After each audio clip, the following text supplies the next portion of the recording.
You thought you knew what the fast lane was. Think again. Now, the Autobahn on Modern Marvels.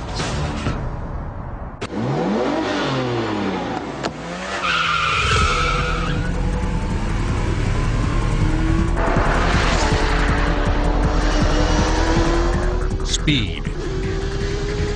It's dangerous, exhilarating, intoxicating, and illegal beyond clearly set limits that are posted on every major highway in the world. Except one.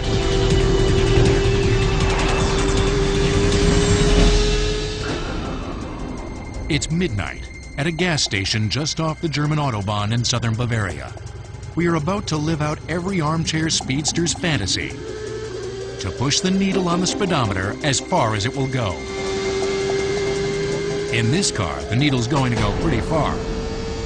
This car you see here was a car from Great Britain, and the customer brings it to us as a stock 996 turbo with 420 horsepower. Hans has to certify exactly how fast this $200,000 Porsche can go before sending it to its owner in London. The Autobahn is the ideal place and the only major highway in the world where he can legally make this kind of test run. The Autobahn for us is a good road to test with all our cars. We have mostly no speed limit, and also it's in a really good condition, so it's really safe to test cars in this way by night. First you learn slowly to walk, and then you learn faster to walk. And so it's the same impression you had with speed. Of course it's fun to go really fast with cars. But at the end you must be always really careful, and your eyes must be watching all around, so also by side and also in front a little bit. At this speed, even the super smooth surface of the Autobahn, specially maintained to accommodate really fast drivers, feels rough and pitted. And the slow and gentle Autobahn curves, designed to allow drivers to reach and hold extreme speeds, strain the Porsche. The hardest part at that speed is if you see cars in front of you and you are not really sure how they react. Sometimes they are sleeping and they turning to the middle line. So you must be really sure that the line is clear and that is not a car who can make something wrong in front of you.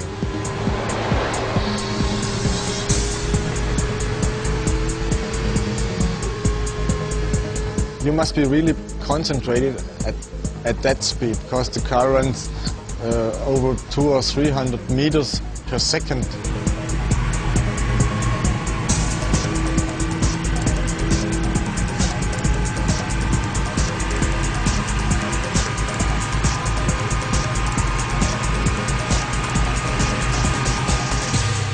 This 520 horsepower Porsche tops out at 7,200 RPMs and 212 miles per hour.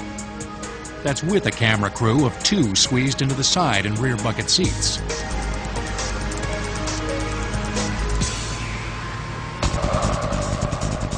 Welcome to the Autobahn, the only freeway in the world where 212, a speed that police helicopters can't match, is perfectly legal.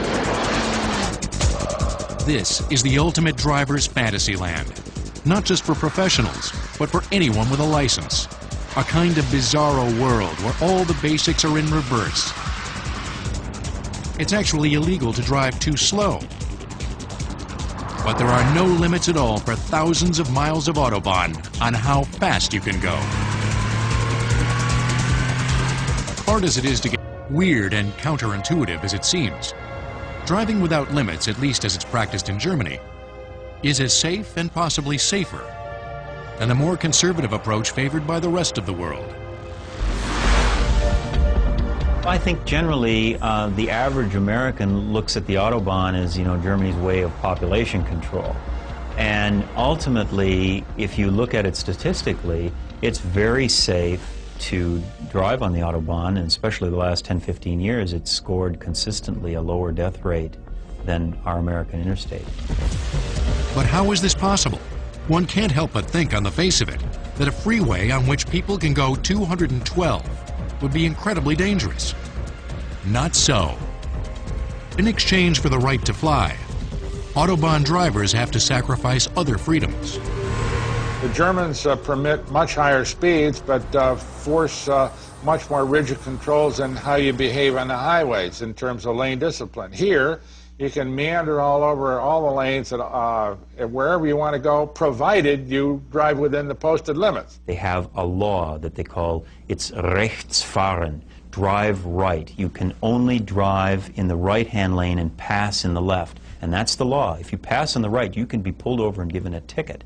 And so everybody rigidly observes this. So the slower traffic is always to the right, and there's never a left lane bandit or a slowpoke sitting in the left lane blocking traffic. Autobahn drivers don't just drive right. They drive with a distinctive concentration and focus, one that 100+ miles an hour has a way of quickly inducing. There is no multitasking on the Autobahn, no talking on the cell phone, no eating on the run. German companies never understood why we needed cup holders, because driving is an activity in itself. One takes pride and has to put full concentration into it. It's not something you do while slurping on a 7-Up, as we Americans do. I mean, that whole idea of the cup holder, in a way, illustrates the difference between the way the automobile in the United States is wrapped into the very fabric of everyday life, eating and drinking, whereas it's an important part of German life, but it is pursued almost for its own sake. Another factor that makes the Autobahn safe at any speed is the road itself. The Autobahn is more than twice as thick as the American interstate, 27 inches of asphalt and concrete, which prevents cracking. And maintenance is extraordinary. When a crack does appear, the entire section of road is quickly replaced, which is why maintenance slowdowns are a frequent occurrence. As a rule, the Autobahn is incredibly smooth. You can't have potholes on a road where you can drive 120 or faster. Structural features also make a difference, especially the double-sided crash guardrails that separate opposing lines of traffic and prevent head-on collisions. Most of the American interstate has a weaker single barrier, or none at all. And it's much harder to get a driver's license here. Individual driver's training is mandatory. And the license itself, which you have to be 18 to get, costs between $1,500 and $2,000. A key feature of the Autobahn safety net, of course, is the quality of German cars. Cars designed from the 1930s on, with the Autobahn in mind. Cars that can go incredibly fast, but that are also beautifully maneuverable at extreme speeds. And as this footage shot by the German Highway Patrol illustrates, cars that can save a life at any speed. I would credit the unlimited speed limits of the German Autobahns of not only creating very highly engineered and effective automobiles, but very safe automobiles. The suspensions, the gearboxes, the brakes, the steering, the lights, the structure of these cars became the best in the world in many ways because they were tested in the crucible of high-speed running on the German Autobahn.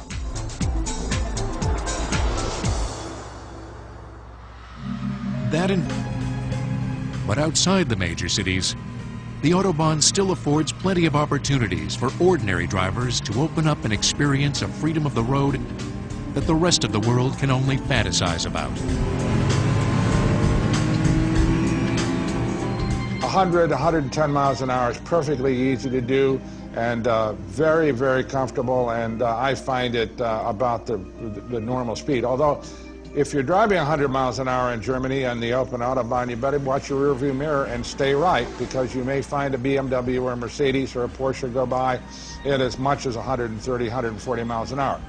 The first time you get on the Autobahn is just an exhilarating experience. You see that sign, the round sign with the diagonal lines through it, which is the end of speed restrictions, and you are now on a road that has no speed limit.